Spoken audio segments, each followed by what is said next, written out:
Your memories are not yours. Here's why. Picture this. You're sitting at your childhood dinner table, the smell of your mother's cooking filling the air, your father telling that same story he always told about his fishing trip. The memory feels crystal clear, every detail vivid and real. You can hear the exact tone of his voice, see the way the sunlight filtered through the kitchen window, feel the texture of the wooden chair beneath you. This memory is yours, right?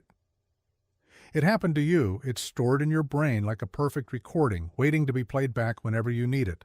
But here's the shocking truth that neuroscience has uncovered, a truth that would have fascinated Richard Feynman and completely shattered his understanding of human consciousness. That precious childhood memory, that cornerstone of your identity, that vivid recollection that feels so real you'd bet your life on its accuracy, it's not yours. It never was. And more unsettling still, it probably never even happened the way you remember it. Right now, as you read these words, your brain is performing an elaborate magic trick, one so sophisticated that it fools even you. Every time you recall a memory, you're not accessing a filed-away recording like pulling a book from a library shelf. Instead, your brain is actively reconstructing that memory from scattered fragments, piecing together neural patterns, filling in gaps with assumptions, and rewriting the story based on your current knowledge, emotions, and expectations. You're not remembering your past. You're creating it again and again, each time slightly different from the last. This isn't some philosophical speculation or abstract theory. This is hard science, backed by decades of rigorous research that reveals something so fundamental about human consciousness that it changes everything we thought we knew about ourselves. The implications are staggering. If our memories aren't accurate recordings of our past, then who are we really? If the stories we tell ourselves about our lives are constantly being rewritten by our own minds, then what is the self but an elaborate fiction? Today we're going to journey into one of the most mind-bending discoveries in neuroscience, a discovery that reveals the true nature of memory and consciousness. We'll explore how Feynman's revolutionary approach to understanding complex systems led scientists to uncover the shocking truth about how memory really works, why your most vivid recollections are probably wrong, and what this means for everything from criminal justice to personal identity. The answer will challenge every assumption you have about your own mind, and by the end, you'll never think about your memories the same way again. You think you know how memory works, don't you? Most of us do. We imagine our brains as biological hard drives, carefully storing each experience like a digital file, cataloging moments chronologically, preserving the details with photographic precision. When we want to remember something, we simply access that file, play it back in high definition, and relive the experience exactly as it happened. This intuitive understanding feels so obvious, so self-evident, that questioning it seems almost absurd. After all, you can remember your first kiss, your graduation day, the moment you learned to ride a bike. These memories feel real because they are real, stored somewhere in the 3 pounds of neural tissue between your ears. When you close your eyes and recall your childhood bedroom, you can see the color of the walls, the position of your bed, the way your toys were arranged on the floor. How could this possibly be anything other than an accurate recording? But what if I told you that this common sense understanding of memory is not just wrong, but spectacularly, fundamentally wrong?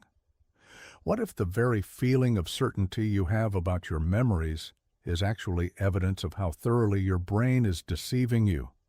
What if the more confident you are about a memory, the more likely it is to be false? This isn't just an academic question. Right now, somewhere in the world, an innocent person is sitting in prison because 12 jurors believed with absolute certainty in the accuracy of an eyewitness's memory. Someone else is making a life-changing decision based on a childhood trauma that may never have occurred. Families are torn apart by conflicting memories of the same events, each person absolutely convinced their version is correct. The stakes couldn't be higher. The truth about memory is so counterintuitive, so alien to our everyday experience, that when scientists first discovered it, many refused to believe their own research. It challenged not just our understanding of neuroscience, but our fundamental assumptions about reality, truth, and the nature of human consciousness itself. So let me ask you this. Are you ready to question the most basic assumption about your own mind? Are you prepared to discover that the very foundation of your identity, your sense of self, your understanding of your own life story, might be built on something far more fluid and unreliable than you ever imagined?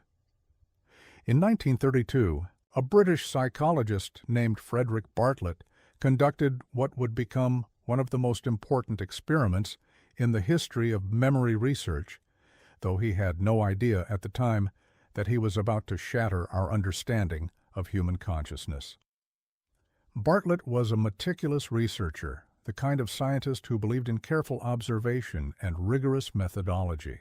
He was studying something that seemed simple enough, how people remember stories.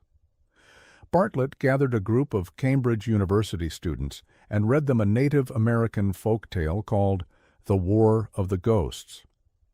It was a strange story, filled with supernatural elements and cultural references that would have been completely foreign to these proper English students. The tale spoke of ghosts, mysterious canoes appearing in the mist, warriors who discovered they themselves might be spirits.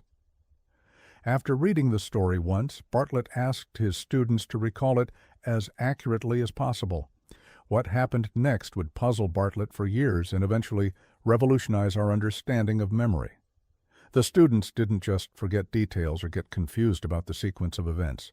Something far more profound was happening. They were systematically transforming the story, making it more familiar, more logical according to their own cultural framework. Supernatural elements were rationalized or eliminated entirely. The ghosts became fog or shadows.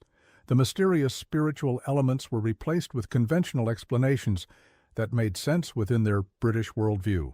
But here's where it gets really interesting. When Bartlett tested the same students weeks later, asking them to recall the story again, they didn't remember their first retelling. Instead, they further transformed the tale, building on their previous alterations, making it even more familiar and conventional.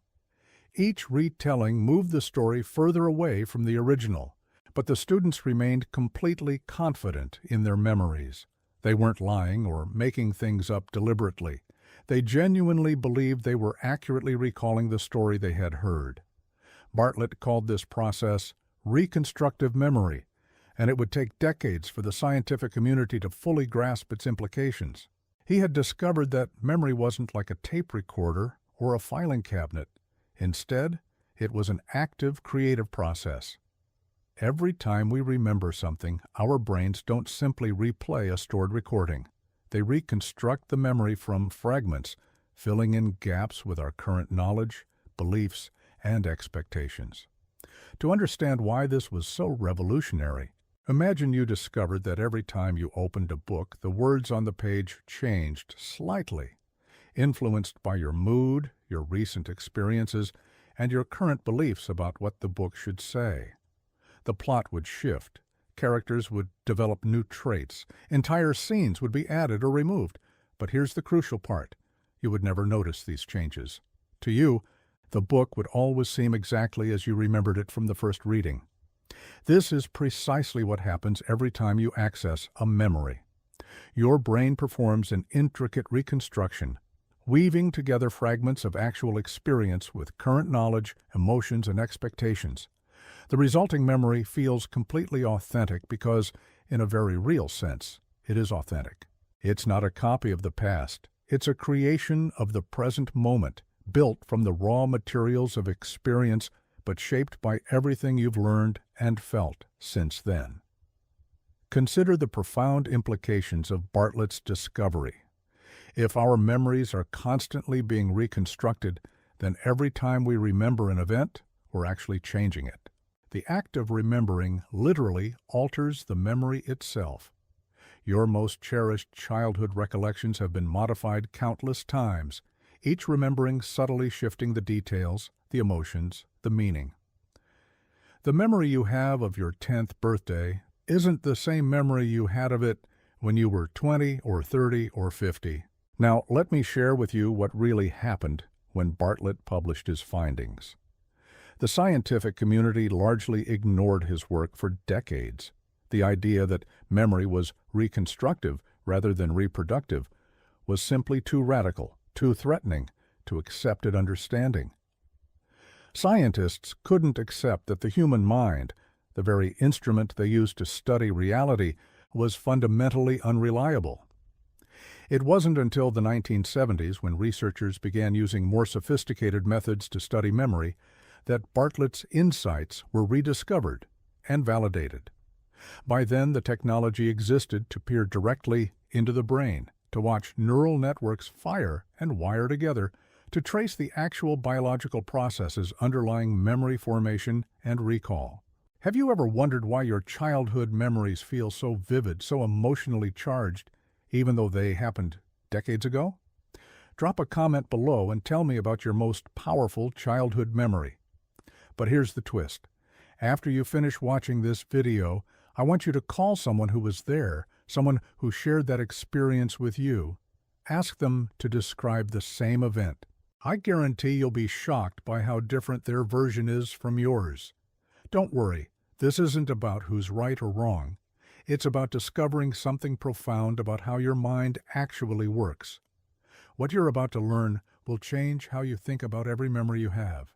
You'll understand why two people can witness the exact same event and remember it completely differently, why your most confident memories are often your least accurate, and why this isn't a bug in the human system, but a feature so sophisticated that it makes us who we are. But first, let me tell you about your brain and what's really happening inside your head right now as you process these words. This is where our story takes a fascinating turn, because the scientist who would provide the key to understanding memory's deepest mysteries wasn't a psychologist or a neuroscientist at all. He was a physicist, a man whose unconventional approach to complex problems would illuminate the hidden workings of human consciousness in ways that traditional memory researchers had never imagined. Richard Feynman approached every problem with what he called the pleasure of finding things out. He wasn't content with surface explanations or accepted wisdom. He wanted to understand how systems actually worked, from the quantum level to the cosmic scale, and he had an extraordinary gift for seeing patterns and connections that others missed. When Feynman turned his attention to how the brain processes information, he brought with him insights from quantum mechanics, statistical physics, and information theory that would revolutionize our understanding of consciousness itself. Feynman was particularly fascinated by what he called the problem of consciousness, the question of how 3 pounds of biological tissue could give rise to the rich inner world of thoughts, feelings, and memories that define human experience. He approached this mystery with the same methodical curiosity he brought to subatomic particles and parallel universes.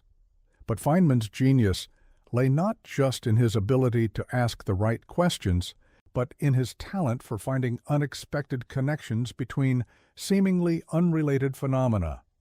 In the 1960s, while working at Caltech, Feynman became intrigued by the work of neuroscientist Gerald Edelman, who was studying how the brain's neural networks form and change over time.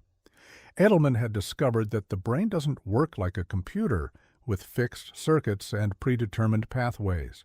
Instead, it operates more like an ecosystem, with billions of neurons competing and collaborating in dynamic patterns that constantly shift and evolve. Feynman recognized something profound in Edelman's research. The brain's neural networks reminded him of quantum systems where particles exist in multiple states simultaneously until observation collapses them into a single reality.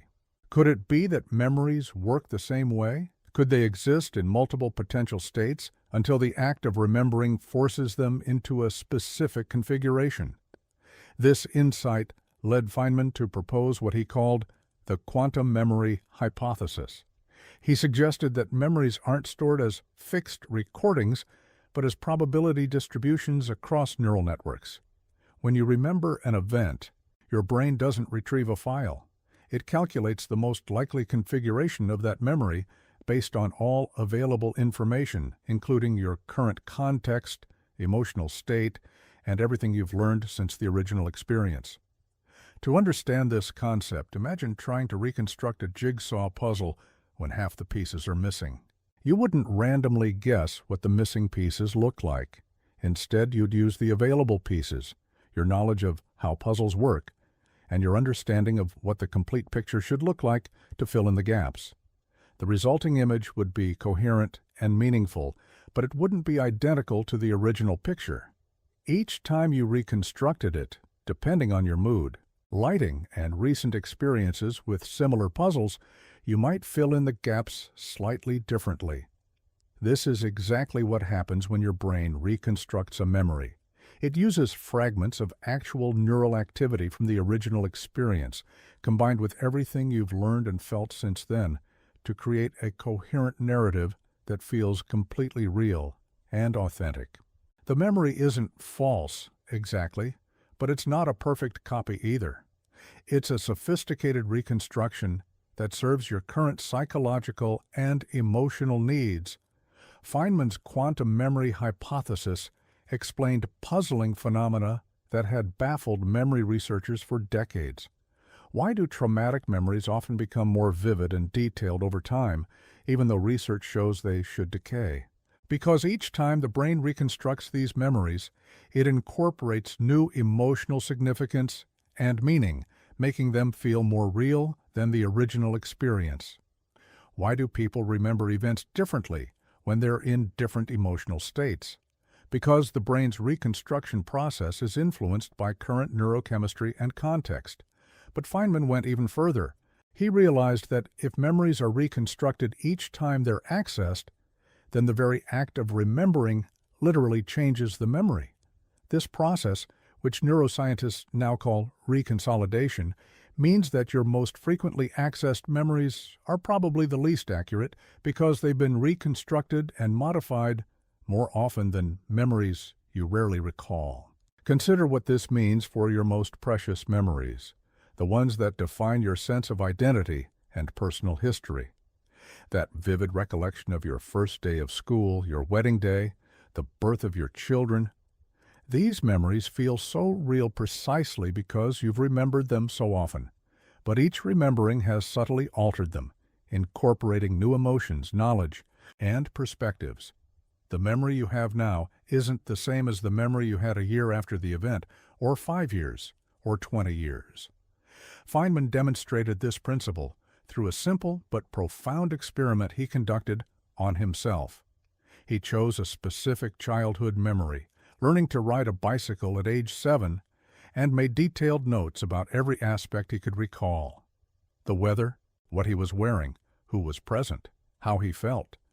Then, once a month for 2 years, he would recall the same memory and note any changes.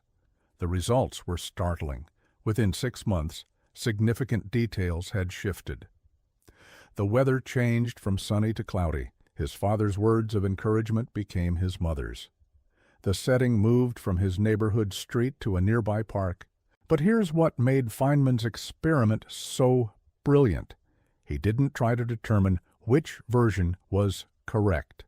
Instead, he recognized that each version was authentic for the moment in which it was remembered.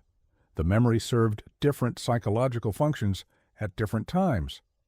When he was feeling disconnected from his father, the memory featured paternal encouragement. When he was nostalgic for his childhood home, the setting shifted to a more familiar location. This led Feynman to a profound realization. Memories aren't just records of the past. They're tools for psychological survival in the present. Your brain doesn't preserve the past for historical accuracy. It reconstructs the past to serve your current emotional and psychological needs. This isn't a flaw in the system. It's a feature so sophisticated that it allows humans to maintain coherent identities and emotional stability in the face of constant change and uncertainty. The implications of Feynman's insights extend far beyond academic psychology. They reveal something fundamental about the nature of human consciousness and identity. If our memories are constantly being reconstructed, then our sense of self is more fluid and creative than we ever imagined. We're not just passive recipients of our experiences, we're active authors of our own life stories, constantly rewriting and editing our personal narratives to maintain psychological coherence and emotional well-being. Modern neuroscience has validated Feynman's quantum memory hypothesis using sophisticated brain imaging techniques that can observe neural activity in real time. When researchers scan people's brains while they're remembering specific events, they find that different neural networks activate each time the same memory is recalled. The brain literally constructs different versions of the same memory depending on context, mood, and current knowledge. Dr. Lynn Nadell at the University of Arizona has spent decades studying memory reconsolidation using functional MRI scanners that can observe brain activity with unprecedented precision. His research shows that when people recall emotional memories, their brains activate not just the hippocampus, where memories are stored, but also the prefrontal cortex, which handles current decision-making, and the amygdala, which processes current emotions. The remembered past becomes entangled with the experienced present in ways that make them neurologically indistinguishable. Even more remarkably, Nadell's studies reveal that people who have more vivid, detailed memories show greater activation in brain regions associated with imagination and creativity. The most memorable experiences aren't necessarily the most accurately remembered. They're the most creatively reconstructed. Your brain is literally imagining your past, but doing so with such sophistication that the result feels more real than reality itself. Now here's where the science becomes truly mind-bending. If memories are reconstructed rather than retrieved, and if the act of remembering changes the memory, then what happens to the original experience? Does it exist anywhere in your brain? The answer, according to modern neuroscience, is both yes and no. The neural patterns that encoded the original experience are still there, but they're fragmented and distributed across multiple brain regions. They exist as potential memories waiting to be assembled into coherent narratives, but they never exist as complete, unchanged recordings. Think of your brain as containing millions of memory fragments, like pieces from thousands of different jigsaw puzzles all mixed together. When you remember an event, your brain sorts through these fragments and assembles them into a coherent picture. But it doesn't just use pieces from the original puzzle. It incorporates fragments from similar experiences, current knowledge, and even entirely imagined details that make the story more complete and emotionally satisfying. This process explains why false memories feel so authentic. When your brain reconstructs a memory, it doesn't distinguish between fragments from actual experience and fragments from imagination, dreams, or stories you've heard. All neural activity looks the same to the reconstruction process. A vividly imagined event can leave neural traces that are later incorporated into real memories, creating hybrid recollections that feel completely authentic but contain elements that never actually happened. The implications ripple outward into every aspect of human experience and society. In courtrooms around the world, juries make life and death decisions based on eyewitness testimony, not realizing that the witnesses' memories have been reconstructed countless times since the original event, each reconstruction potentially altering crucial details. The more confident and detailed the testimony, the more likely it is to contain significant inaccuracies, but the impact goes far beyond legal systems. Think about your family relationships, your romantic partnerships, your friendships. How many conflicts arise from different memories of the same events? How many grudges are based on reconstructed grievances that bear little resemblance to what actually happened?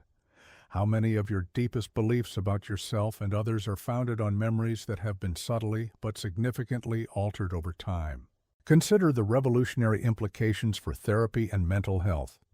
If traumatic memories are reconstructed each time they're recalled, then talking about trauma might actually make it worse by repeatedly activating and potentially distorting these painful recollections.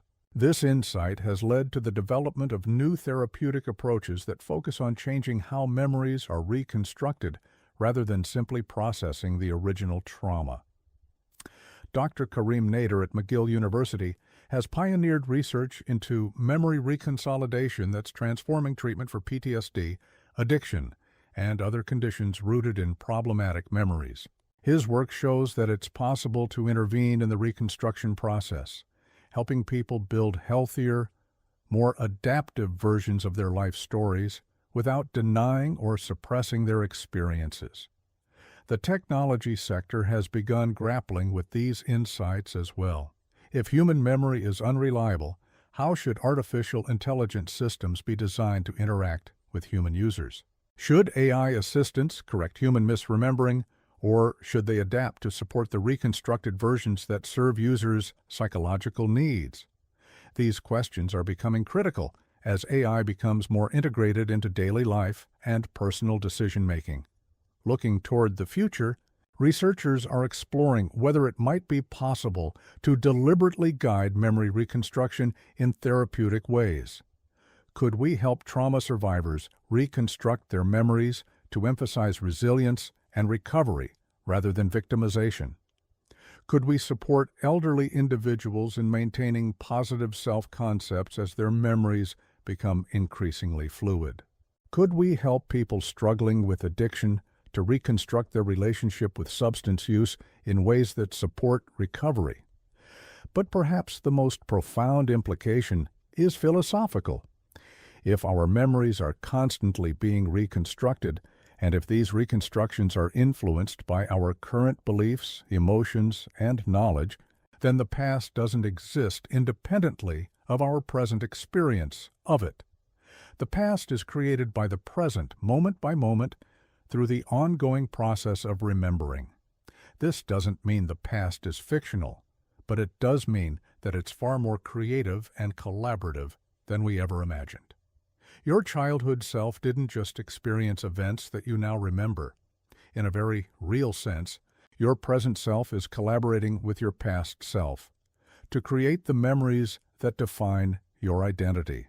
You're not just remembering your life, you're actively authoring it, continuously editing and revising your personal narrative to maintain psychological coherence and emotional well-being. If this video has opened your eyes to the true nature of memory, give it a like and consider subscribing for more mind-bending discoveries about consciousness, physics, and the surprising ways they intersect.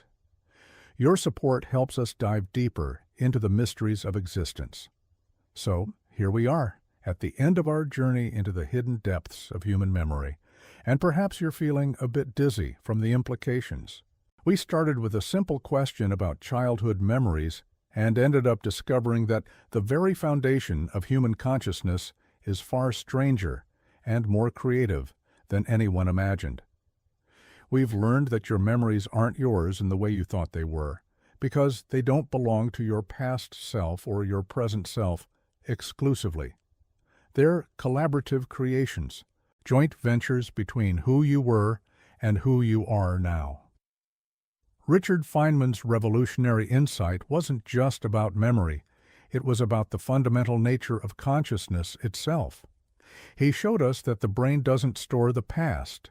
It creates it again and again in service of the present. Your memories aren't historical documents. They're living stories that evolve with you, adapting to your changing needs, wisdom, and understanding. This isn't a flaw in the human system. It's its greatest feature, allowing us to maintain coherent identities while continuously growing and changing.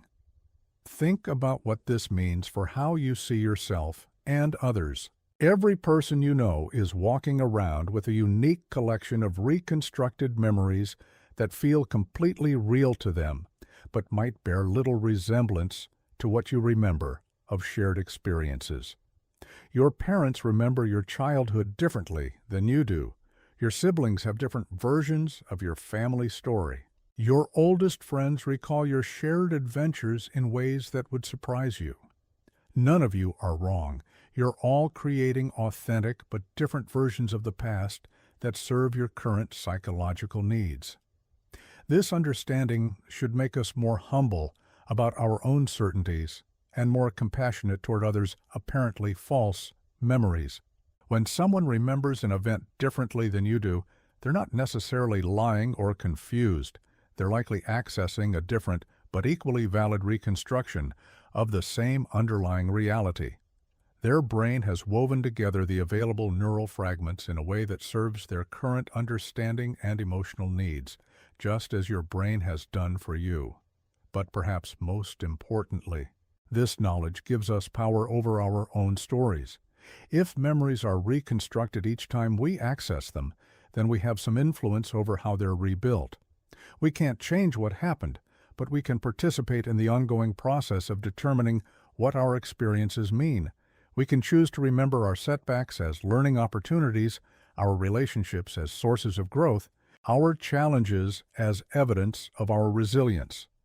This doesn't mean we should engage in self-deception or ignore painful realities.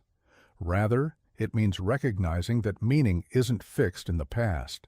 It's created through the ongoing interaction between memory and present understanding.